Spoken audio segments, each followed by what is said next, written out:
अस्सलाम वालेकुम दोस्तों, कुक विद शबाना ताहिर के चैनल पर खुश आमदीद। और आज मैं आप लोगों के लिए बहुत ही एनर्जी वाली एक रेसिपी लेके आई हूँ जो कि खजूरों के साथ तैयार होगी।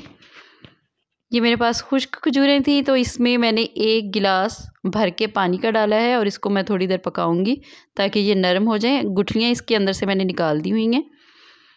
अगर आपके पास कुछ इस किस्म की खजूरें हैं जो पहले से ही नरम है तो आप उनको मैशर के साथ वैसे ही मैश कर लो।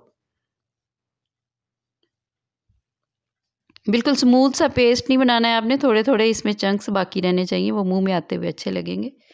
अब एक बाउल में डाल लें, बड़े बाउल में, और इसमें हाफ़ कप चीनी का जाएगा और 200 ml जो एक पूरी टिक्की होती है वो मक्खन की मैंने डाली है। 1 कप भर के मैदे का।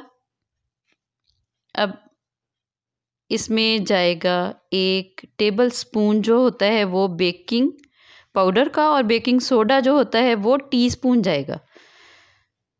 2 इसमें डाले हैं मैंने अंडे।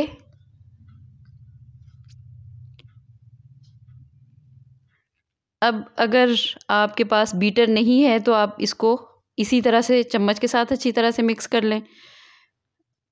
तो मैं इसको बीटर के साथ बीट कर रही हूँ। बस मैदे को अच्छी तरह से इसके अंदर हल हो जाना चाहिए ताकि कोई गुठली वगैरह बाकी ना रहे। ठीक है, थोड़ा सा मैदा जो कटोरी में बचा था वो भी इसमें डाल दें और इसको अच्छी तरह से बीट कर लें।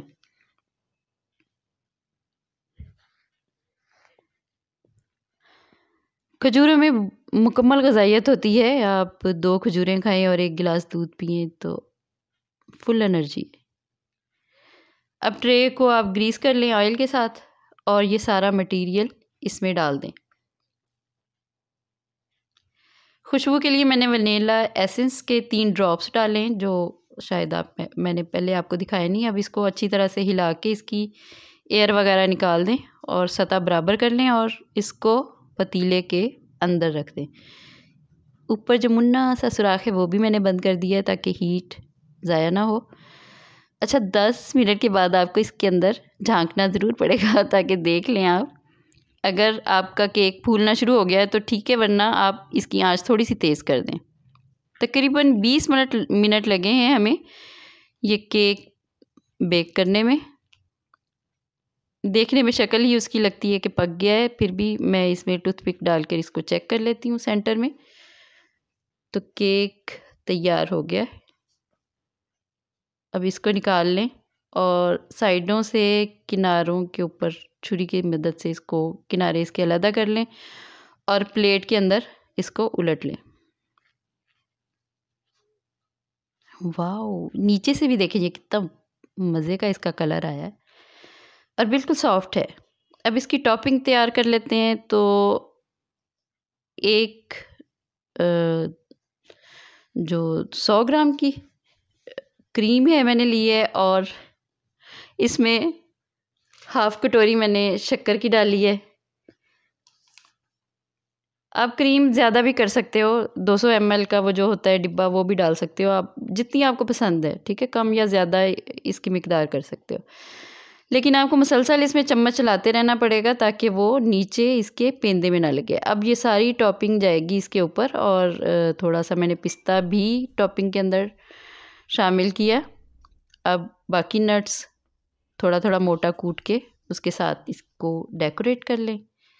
साथ में हम तैयार कर रहे हैं इसके सब्ज़ चाय। ये 1 लीटर पानी है यानी कि 4 कप।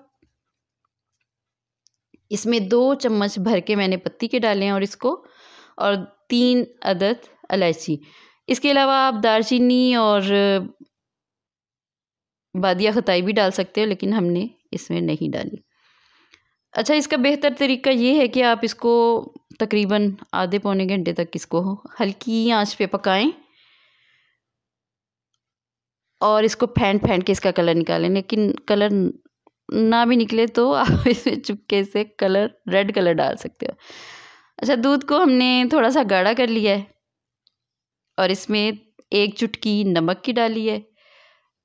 अब इसमें जाएगा कहवा भुन के, यानी कि और जो बाकी कहवा बच जाए आप उसको बोतल में डालकर फ्रिज में रख सकते हो। तो ये तकरीबन 1 हफ़्ता आपका आसानी से चल जाएगा। अच्छा जी, चाय हमारी बिल्कुल रेडी है। देखिए कलर कितना खूबसूरत आया है।